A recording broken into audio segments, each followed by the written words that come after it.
Halo teman-teman, balik lagi bersama saya Christine di channel YouTube kita Investur, jalan-jalan investasi. Nah, kali ini aku punya tamu istimewa yaitu James Wisana. Nah, dia adalah prinsipal dari Rewet Pondok Indah Arteri. Apa kabar James? Baik, Christine, apa kabarnya? Nah, baik dong. Di new normal kali ini, episode kali ini kita akan membahas soal topik yang ditunggu-tunggu yaitu cuan dari beli apartemen. Nah, aku punya pertanyaan nih James. Mungkin pertanyaan pertama ya. Oke, jangan susah-susah ya. Nah, kita ini kan lagi banyak yang pengen tahu, banyak juga yang pengen memulai investasi dari apartemen, dari properti. Khususnya ya yang kali ini dibahas yaitu apartemen, dan banyak juga anak-anak muda atau kita yang pemula yang belum ngerti. Nah, kali ini kita akan bahas. Nah, ini James, aku rasa pasti udah pengalaman kan dalam hal ini ya. Ya, adalah pengalaman. Iya, mungkin boleh diceritain dulu latar belakangnya dulu pernah investasi mulai dari berapa tahun yang lalu gitu. Oke, basically aku ceritain dulu dari sejarahnya Rewet Pondok Indah Arteri ini. Sebenarnya kita berdiri udah kurang lebih 13 tahun ya di Jakarta ini. Selain itu juga dalam perjalanannya juga saya juga sering investasi ya, terutama juga di apartemen. Saya juga sering lah membeli apartemen, kemudian saya jual kembali atau saya sewakan gitu. Gimana sih James cara memilih apartemen yang berpotensi baik untuk investasi? Jadi gini, kita harus bisa membedakan apartemen ini apakah untuk kita tinggali atau untuk kita investasi. Karena kalau untuk kita tinggali, nah kriterianya kan akan berbeda dengan apartemen yang kita beli untuk kita investasi gitu kan ya. Karena kalau kita tinggali itu akan banyak sekali faktor subjektifnya. Udah subjektif banget. Iya, udah subjektif banget. Tetapi kalau misalnya kita investasi kan faktor hitung-hitungannya ya kan, faktor hitung-hitungannya yang harus lebih kuat gitu kan. Dan kali ini kita akan membahas dari segi hitung-hitungannya. Iya, dari hitung-hitungannya bagaimana caranya agar kita investasi ini kita nggak rugi gitu kan. Kita mendapatkan keuntungan yang maksimal.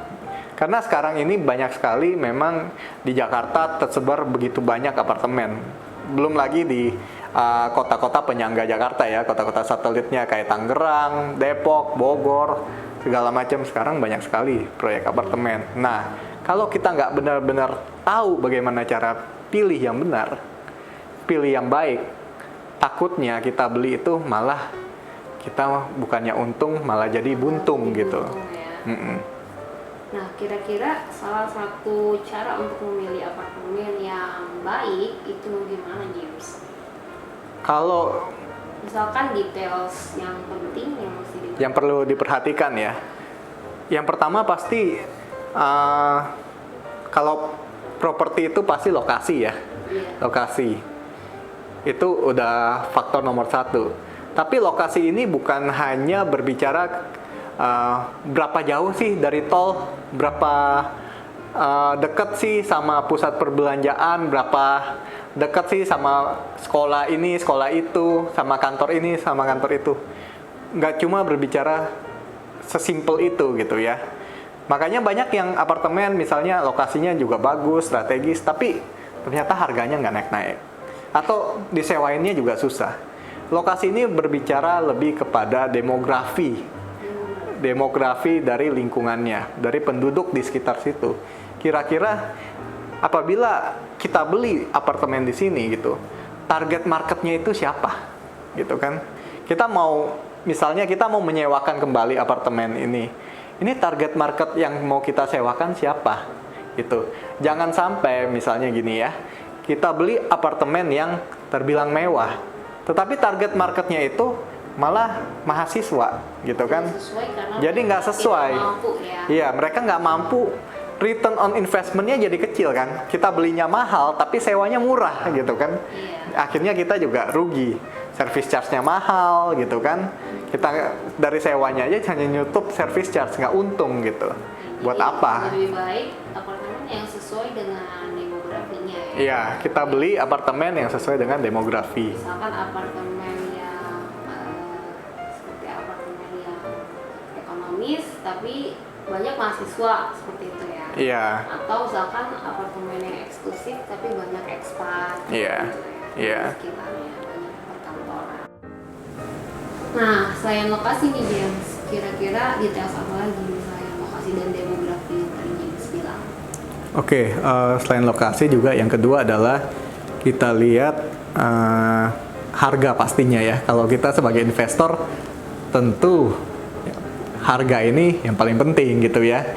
Jangan sampai kita beli pada saat harganya pas mahal gitu kan. Jadi akhirnya kita mau sewain juga return on investment-nya kecil. Kita mau jual lagi malah ya mau beli juga nggak ada gitu dengan harga dari harga beli gitu ya. Jadi kita harus lihat harganya.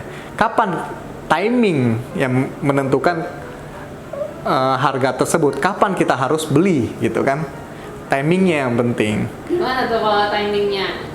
Nah, kalau saya sih pribadi biasanya beli itu pada saat apartemen itu udah hampir jadi. Malah bukan pada saat apartemen itu launching gitu ya, tapi pada saat apartemen itu sudah mau jadi.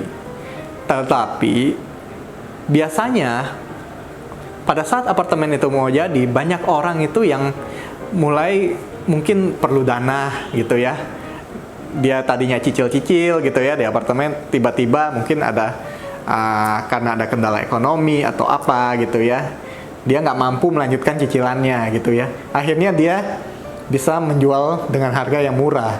Karena mereka butuh cash ya. Karena mereka butuh cash flow gitu. Nah, di situ biasanya saya masuk beli gitu. Karena cash flow ada aja dan banyak orang yang membutuhkan cash flow itu, jadi banyak yang akhirnya dijual lagi gitu ya. Iya, akhirnya mereka jual lagi padahal mereka juga bangunannya belum jadi gitu ya.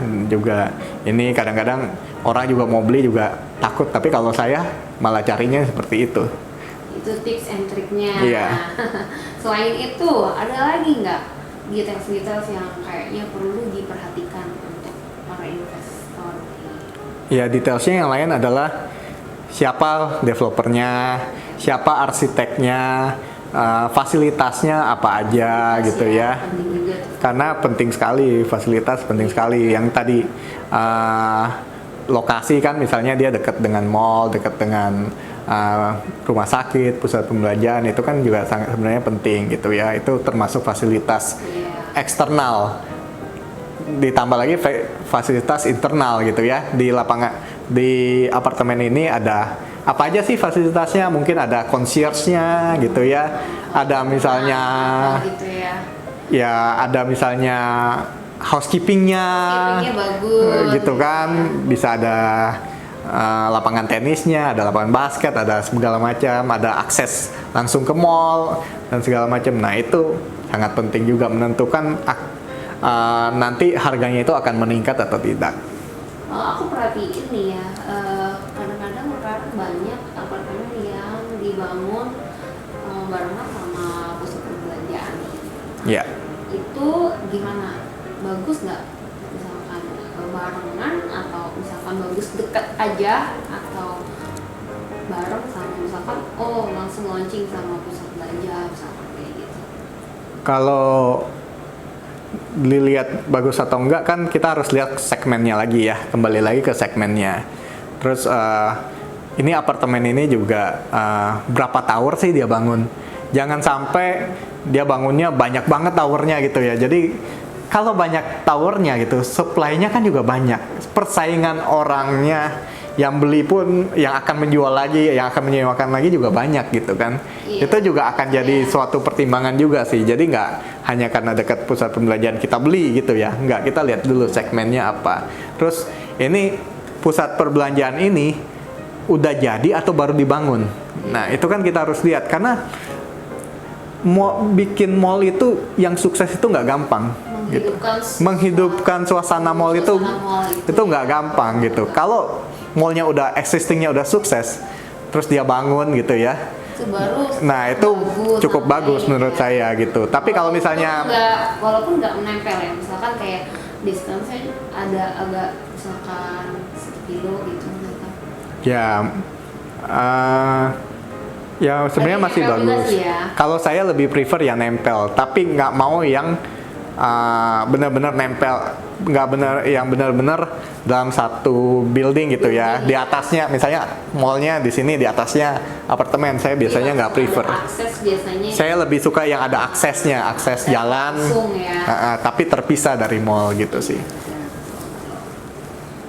Apa saja sih yang kita butuhkan sebenarnya untuk memulai investasi apartemen ini? Yang kita butuhkan adalah pertama kita harus tahu ya, pelajari dulu demografinya, demografi dari segmen marketnya apartemen ini apa sih gitu kan.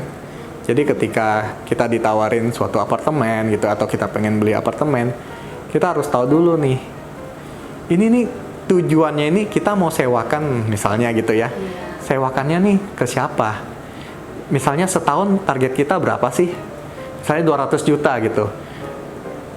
Ini yang mau sewa, yang bisa bayar 200 juta setahun nih siapa gitu, yang income-nya berapa atau yang apa gitu kan. Nah di situ kita belajar. Nah jadi kita tahu kalau 200 juta misalnya kita mau beli apartemen ini yang harga berapa, yang biar return investmentnya itu lebih tinggi dari bunga bank gitu kan. Jangan sampai kita beli return on investmentnya di bawah bunga bank gitu kan. Kita maunya kan di atas bunga bank.